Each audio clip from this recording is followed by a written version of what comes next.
Olá, pessoal, sejam bem-vindos a mais uma aula do nosso Direito Trabalho em Debate. Sou Daniela Pessoa, sua professora, e hoje estou aqui para conversar com vocês, para lecionar para vocês quais são as perspectivas para a advocacia trabalhista em razão do ano vindouro, para 2022. Como é que o advogado trabalhista deve estar preparado para esse ano de 2022, o que esperar enquanto de condutas da advocacia trabalhista, quais as principais demandas ou as novas demandas que o advogado trabalhista deve enfrentar durante o ano de 2022. Bom, pessoal, pensar em advogar na área trabalhista, isso é algo que a gente já traz, né, durante aí, do decorrer dos anos, isso já é intrínseco à própria advocacia trabalhista. A gente tem que relembrar que sempre tem matéria, quando a gente trata em conteúdo de direito material do trabalho, que o núcleo central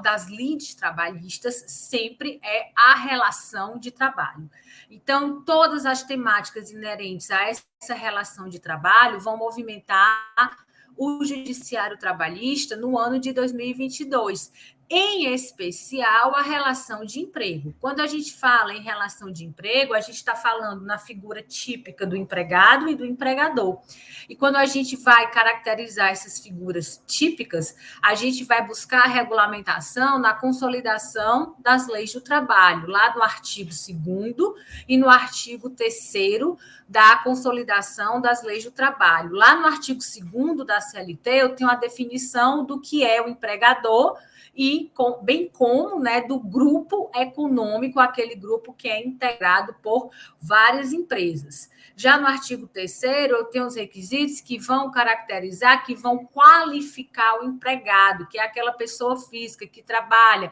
com pessoalidade, com onerosidade, com subordinação e de forma não eventual. Toda a temática envolvendo empregado e empregador sempre é uma temática que movimenta o judiciário trabalhista. E aí, o maior número de demandas dentro, né, envolvendo esse conteúdo, é inerente ao pagamento de verba rescisória decorrente das rescisões contratuais. Em geral, as rescisões contratuais, elas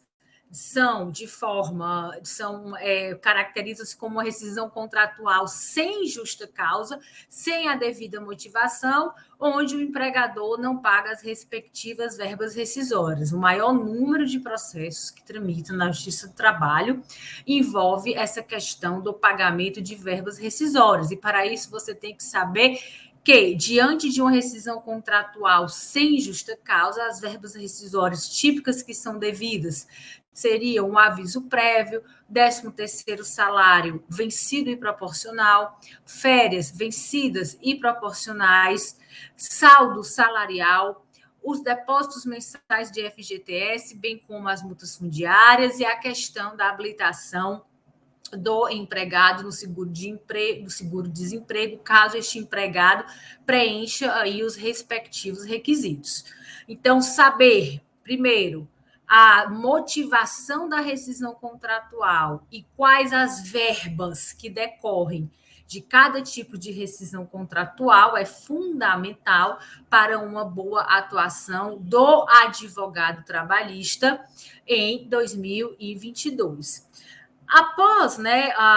essa questão da temática de rescisão contratual, também o judiciário trabalhista ele é muito movimentado pela questão dos acidentes de trabalho. Quando a gente vai buscar a conceituação do que é o acidente de trabalho, o acidente de trabalho ele está conceituado não na lei trabalhista. Não é na consolidação das leis do trabalho que a gente encontra o conceito de acidente de trabalho, e sim na lei previdenciária, Lei 8.213 de 91, artigo 19. No artigo 19, a gente tem o conceito de acidente de trabalho típico, que é aquele infortúnio sofrido pelo empregado que causa alguma incapacidade laboral, como a gente tem no artigo 20, as doenças ocupacionais, definindo-se o que é uma doença profissional e uma doença do trabalho, como a gente tem no artigo 21, o que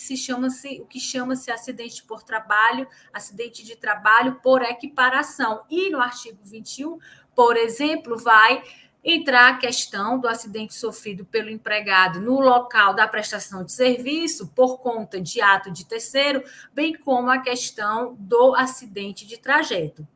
Regulamentação do que vem a ser um acidente de trabalho, eu encontro na lei previdenciária. E esse acidente de trabalho pode gerar várias consequências jurídicas, inclusive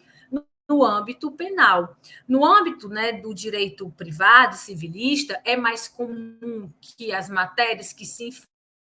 enfrentem na Justiça do Trabalho, em razão da competência, seja a questão da responsabilidade civil do empregador e matérias previdenciárias afetas à competência da Justiça especializada.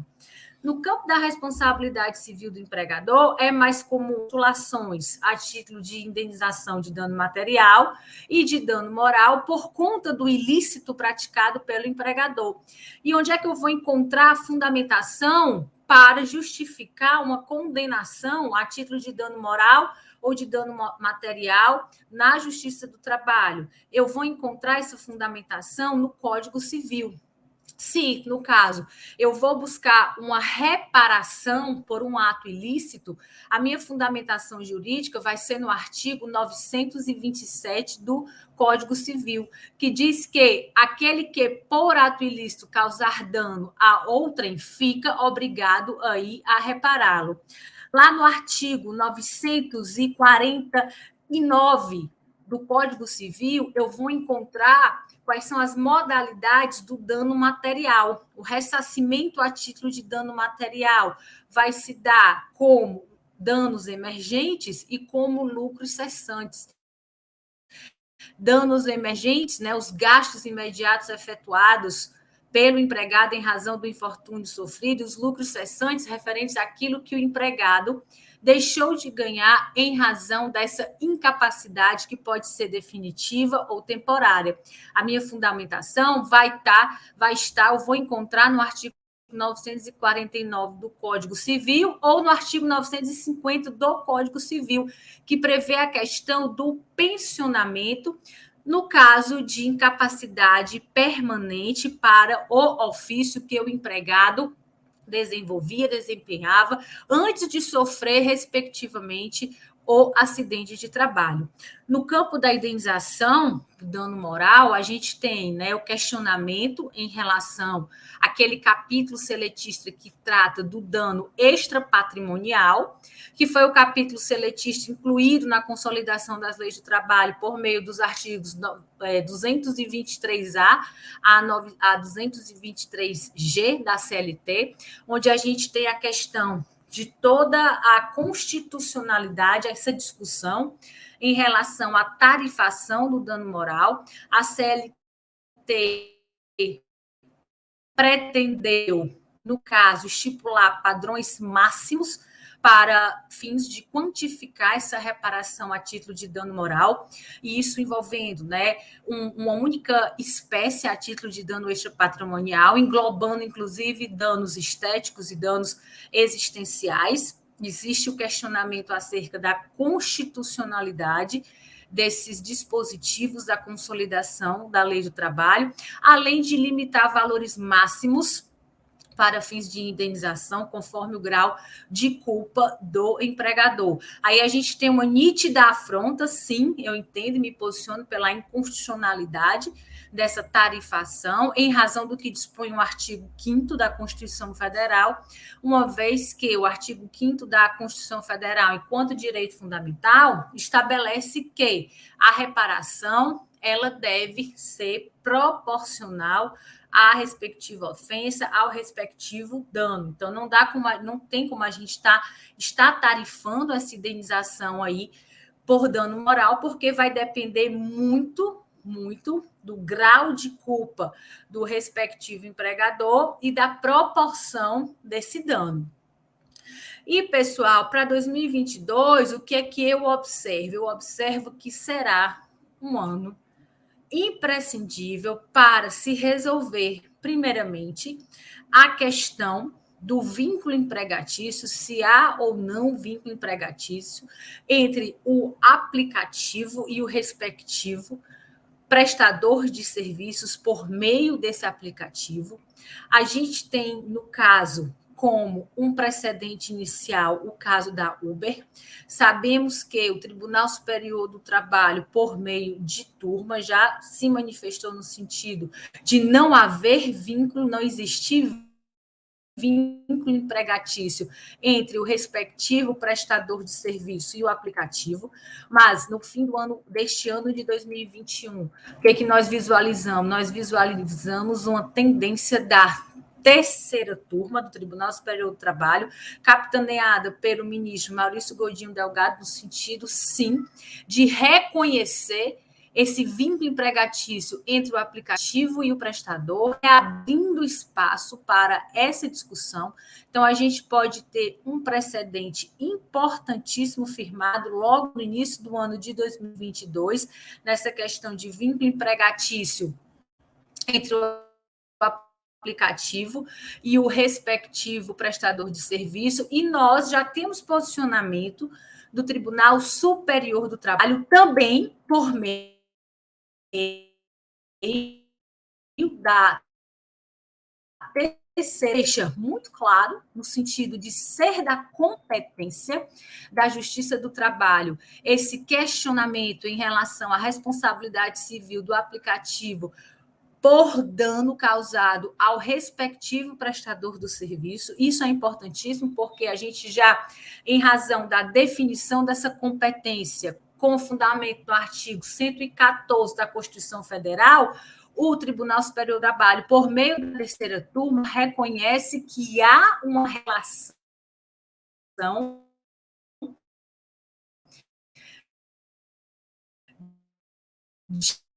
de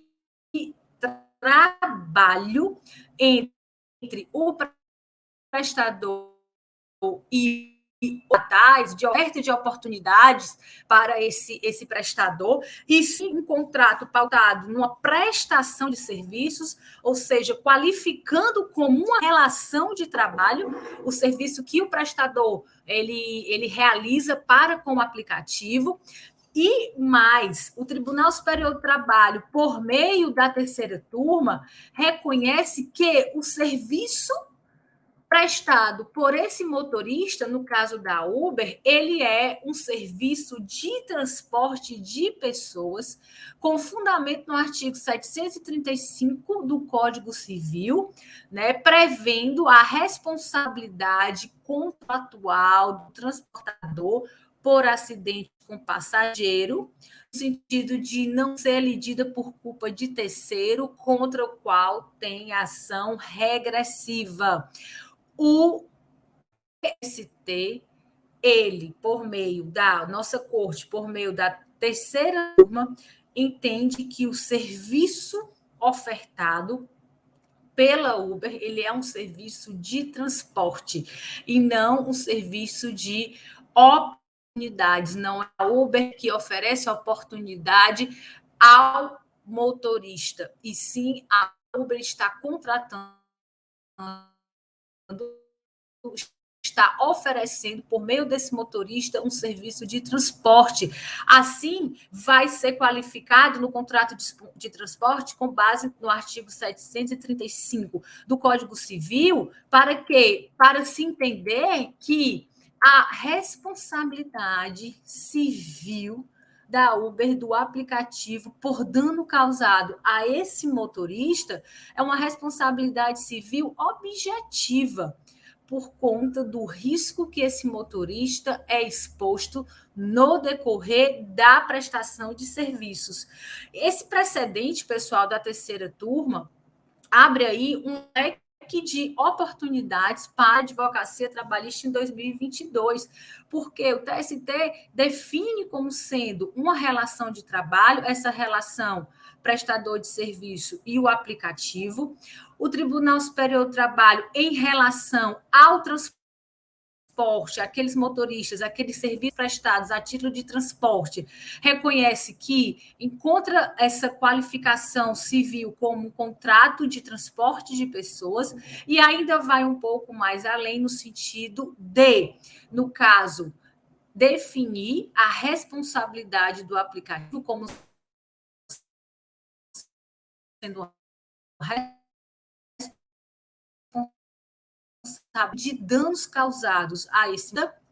quanto ao ressarcimento de danos causados a esse motorista, as respectivas indenizações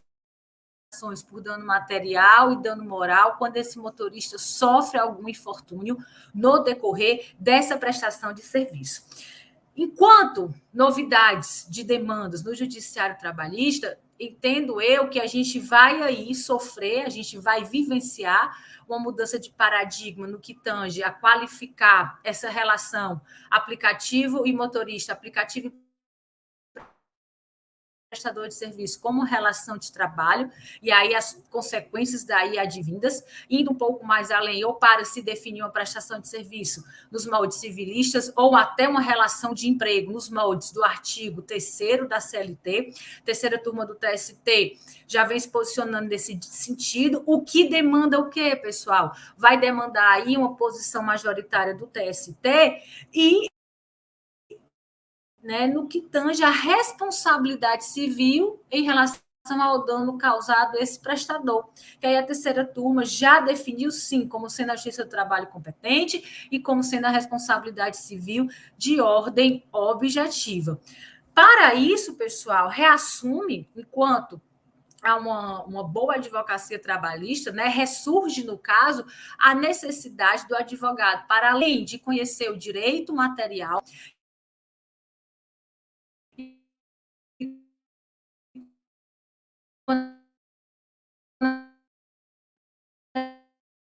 a gente fala de direito material do trabalho, a gente não pode ficar preso somente a CLT, essa legislação seletista, a gente tem que caminhar também e conhecer o Código Civil, a gente tem que caminhar e conhecer a Lei Previdenciária 8.213 de 91, e a gente tem que também conhecer a Constituição Federal, em especial o artigo 7º. Mas, para além do campo de ordem, do direito material do trabalho, surge aí a necessidade do advogado trabalhista de ter pleno domínio e conhecimento dos atos processuais, em especial a audiência trabalhista. A gente, no caso, tem que entender que, para uma boa advocacia trabalhista, é preciso que o advogado ele saiba como conduzir uma boa audiência trabalhista. E, para isso, ele precisa saber quais as fases que compõem esse ato processual, quais os momentos onde o advogado trabalhista ele deve se insurgir durante a audiência trabalhista, já que é um ato processual eivado de plena oralidade, existe o predomínio da palavra. O advogado trabalhista ele precisa